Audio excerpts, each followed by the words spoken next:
جب جنگ کی تیاری کی، لشکر عمر سعد کے پرچم بلند ہو گئے فضا میں، اور مولا حسین کے خیموں کے چاروں طرف لشکر عمر سعد کا گھیرا تھا، اور لشکر عمر سعد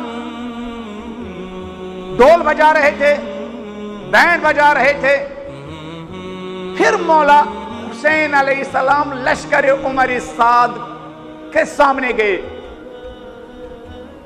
پہلا خطبہ مکمل کیا، پھر لشکر عمر سعد کے سامنے گئے،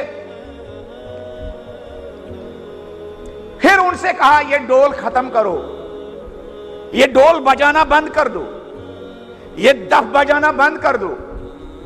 لیکن انہوں نے ڈول بجانا بند نہیں کیا، انہوں نے دف بجانا بند نہیں کیا، انہوں نے شور کرنا بند نہیں کیا۔ پھر مولا حسین علیہ السلام نے اسی شور میں، اسی ڈول کی آواز میں، انہی دف کی آواز میں اپنے دوسرے خطبے کا آغاز کیا۔ میں نے اس سے پہلے بھی ایک جگہ کہا، کل ڈول بجا کر وہ حسین کی آواز کے اور حسین کے خطبوں میں رکاوٹ بن رہے تھے۔ آج بھی بہت ساری رسمیں جو حسین علیہ السلام کے خطبہ قوم تک پہنچانے میں رکاوٹیں بنی ہوئی ہیں۔ آج میں حقیر طالب علم رکاوٹ بنا ہوں، آج خود قوم کا مزاج رکاوٹ بنا ہوا ہے۔ جب قوم کو حسین کے خطبات سناتے ہیں، قوم بوریت کا احساس کرتی ہے۔ جب منبر پر بیٹھنے والا خطیب اپنی ادھر کی باتیں سناتا ہے تو لوگ خوش ہو جاتے ہیں اور اس مجلس کو کامیاب مجلس کہتے ہیں، اور لوگ سکون کے ساتھ گھر چلے جاتے ہیں جب وہ احساس کرتے ہیں مفت میں جنت بٹ رہی ہے۔ اور آج بھی حسین کی آواز گم ہو چکی ہے، ہماری رسموں کے درمیان، بدعتوں کے درمیان، لڑائیوں کے درمیان، جھگڑوں کے درمیان گم ہو چکی ہے۔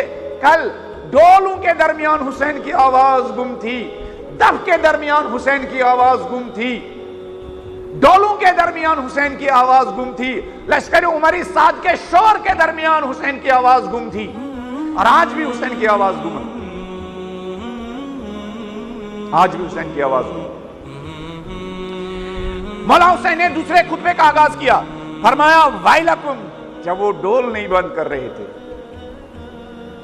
ویلکم ما علیکم ان تنصتون، واہ ہو تم پر، تم خاموش کیوں نہیں ہوتے ہو؟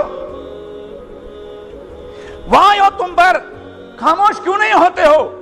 فتسمعوا قولی، اور میری بات سنتے۔ حسین اپنی بات کیوں ان کو سنانا چاہتے ہیں؟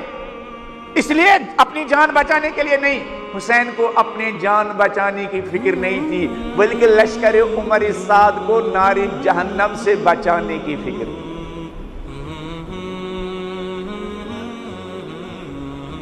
حسین علیہ السلام جب ان سے کہتے ہیں خاموش کیوں نہیں ہوتے ہو، فتسمعوا قولی، تاکہ میری بات سنو، وَإِنَّمَا أَدْعُوكُمْ إِلَىٰ سَبِيلِ الرَّشَادِ، اے لشکر عمر سعد، میں تمہیں ہدایت کی طرف، رستگاری کی طرف، سعادت کی طرف بلا رہا ہوں۔ فَمَنْ أَطَاعَنِي كَانَ مِنَ الْمُرْشِدِينَ، جو میری اطاعت کرے گا، قیامت تک جو میری اطاعت کرے گا وہی ہدایت یافتہ ہے، وہی نجات یافتہ ہے۔ وَمَنْ عَصَانِي كَانَ مِنَ الْمُهْلِكِينَ، اے لشکر عمر سعد، جو میری نافرمانی کرے گا، جو میری بات نہیں سنے، کان من المہلکین، ایسا انسان ہلاک ہو جائے گا۔